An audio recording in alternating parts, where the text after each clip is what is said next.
Hello everyone, स्वागत है आपका मेरे चैनल इंग्लिश विद प्रेम में। आज की इस वीडियो में हम सेंटेंस और टेंस की बेसिक इंफॉर्मेशन के बारे में बात करने वाले हैं। अगर आपको भी टेंस और सेंटेंस में कंफ्यूजन होता है, अगर आपको उनकी बेसिक चीजों के बारे में नहीं पता है, तो प्लीज आप ये वीडियो पूरी देखिएगा ताकि आपको कोई भी कंफ्यूजन ना रहे। So without wasting time let's start the video. So सबसे पहले हम बात करेंगे टेंस की। ट्रांसलेशन में टेंस टाइमिंग के लिए यूज किए जाते हैं, दैट्स वाई इसे हिंदी में काल या समय कहा जाता है। तीन तरह के टेंसेस होते हैं। The first is present, second is past, the third is future.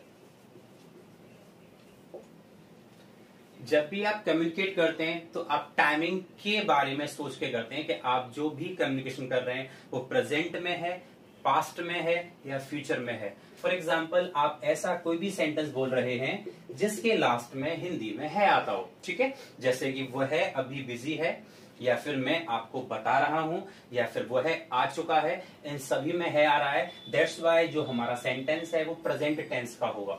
तो आप जो ग्रामर यूज करोगे वो भी प्रेजेंट टेंस की ही होगी। सेकंड है पास्ट।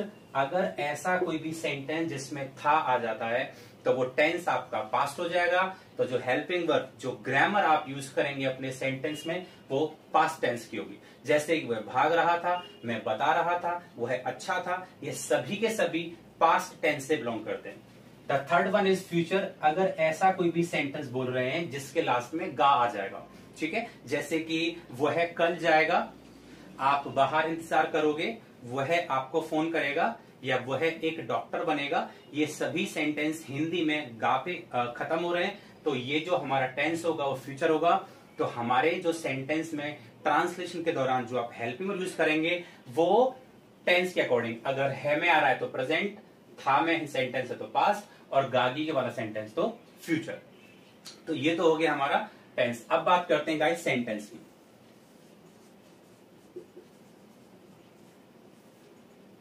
सेंटेंस का मतलब होता है वाक्य। This is very important. इसके बिना आप कम्युनिकेशन नहीं कर सकते। आप किसी एक शब्द में सामने वाले से कम्युनिकेशन कर ही नहीं सकते हैं।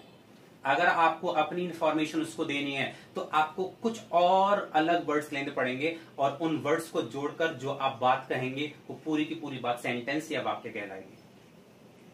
इसमें जो बेसिक चीज आपको पता होनी चाहिए, सेंटेंस में एक तो सब्जेक्ट होता है गाइस, जिसे हिंदी में कर्ता कहा जाता है, या फिर काम करने वाला। जिस तरह से मूवी में हीरो सबसे इंपॉर्टेंट होता है, वैसे ही सेंटेंस के अंदर सब्जेक्ट सबसे इंपॉर्टेंट है। इसी के बारे में बात कही जाती है। जैसे कि मैं पढ़ा रहा हूं तो मैं यहां पे सब्जेक्ट हो गया, आप वीडियो देख रहे हैं तो आप सब्जेक्ट हो गए, बाहर वो है किताब पढ़ रहा है तो वह है हमारा सब्जेक्ट हो गया। सेकंड है आपका हेल्पिंग वर्ब।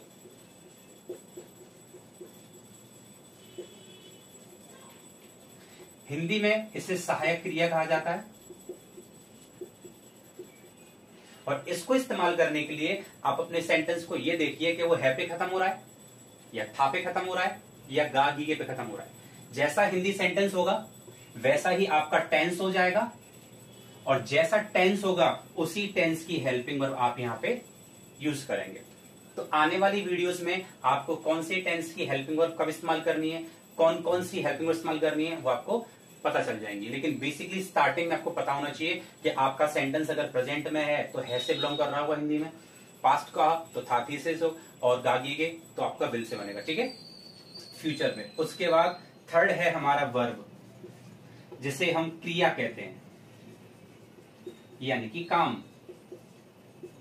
इस सब्जेक्ट के द्वारा क्या काम किया जा रहा है, मैं लिख रहा हूं तो मैं हो गया सब्जेक्ट, लिखना है मेरा एक्शन, काम। आप वीडियो देख रहे हैं तो आप हो गए सब्जेक्ट, और देखना हो गया आपका काम। वह ऑफिस जा रहा है तो वह हो गया सब्जेक्ट, और जाना हो गया काम, और रहा है आ रहा है तो गाइज है हमारा हेल्पिंग वर्ब कौन से टेंस से निकल के आएगा, प्रेजेंट टेंस से। अगर मैं कहूं कि तुम गाना गा रहे थे तो तुम काम करने वाले सब्जेक्ट हो गए, जो कि सब्जेक्ट है यहाँ पे। उसके बाद गाना गाना एक हमारा वर्ब हो गया, और गाना गा रहे थे, था आ गया तो टेंस हो जाएगा पास्ट, आपकी हेल्पिंग वर्ब भी पास्ट टेंस से बिलोंग करेगी। फोर्थ आता है ऑब्जेक्ट। सेंटेंस में सब्जेक्ट, हेल्पिंग वर्ब और वर्ब, ये तीन चीजें मैंडेटरी हैं जब भी आप कम्युनिकेट करेंगे।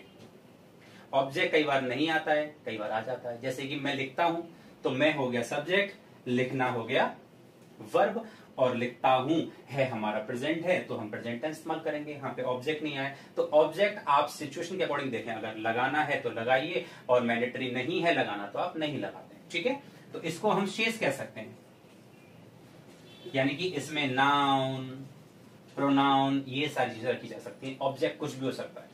जैसे चार चीजें देखनी है हमें, subject, helping verb, verb, object. वह स्कूल जा रहा है तो वह हो गया सब्जेक्ट, रहा है हो गया हेल्पिंग वर्ब, जाना हो गया वर्ब, और स्कूल, स्कूल हो गया हमारा object. So he is going school. आप अखबार पढ़ोगे, आपको बोलेंगे यू, गागी के में हेल्पिंग वर्ब फ्यूचर की लगेगी तो विल होती है, यू विल। पढ़ना होता है रीड, और अखबार यानी कि न्यूज़पेपर हमारा ऑब्जेक्ट हो जाएगा। सेकंड चीज आपको जो समझनी है गाइस, वो है ये जो आपके सेंटेंसेस हैं, ये जो मैंने आपको फॉर्मूला बताया है वो है एक्शन सेंटेंस का, यानी कि जहां पर आप सब्जेक्ट के द्वारा किए गए काम को बता रहे हैं कि आ रहा है, जा रहा है, आएगा, जाएगा, खेलेगा।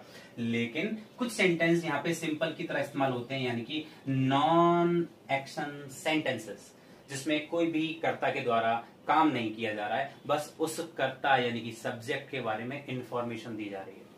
जैसे कि मैं टीचर हूं, यहाँ पे कोई काम नहीं किया गया। वो है मेरा दोस्त है, यहाँ पे कोई भी एक्शन नहीं आ रहा है, बस हम बता रहे हैं कि वो है, कौन है, क्या है, कैसा है। तो ऐसे सेंटेंस में हम सब्जेक्ट लेते हैं जब हम सिंपल की बात करते हैं, प्लस हेल्पिंग वर्ब लेंगे, और लास्ट में ऑब्जेक्ट आ जाएगा। Like he is happy, I am teacher.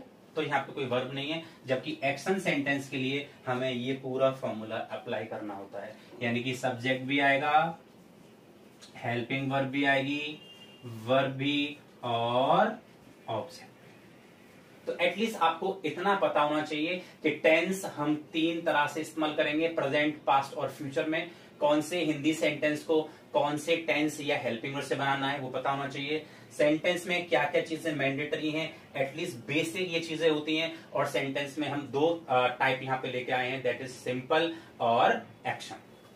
Okay, so next video जो आएगी गाइस, वो अब आपकी सिंपल सेंटेंस से स्टार्ट होगी। तो आप प्लीज उसको समझिएगा, इन चीजों को याद रखें ताकि इससे आपको आगे जाके कंफ्यूजन ना हो। तो अगर आपको ये वीडियो अच्छी लगी हो तो प्लीज चैनल को सब्सक्राइब कीजिए, लाइक कीजिए, शेयर कीजिए और कमेंट कीजिए। Thank you.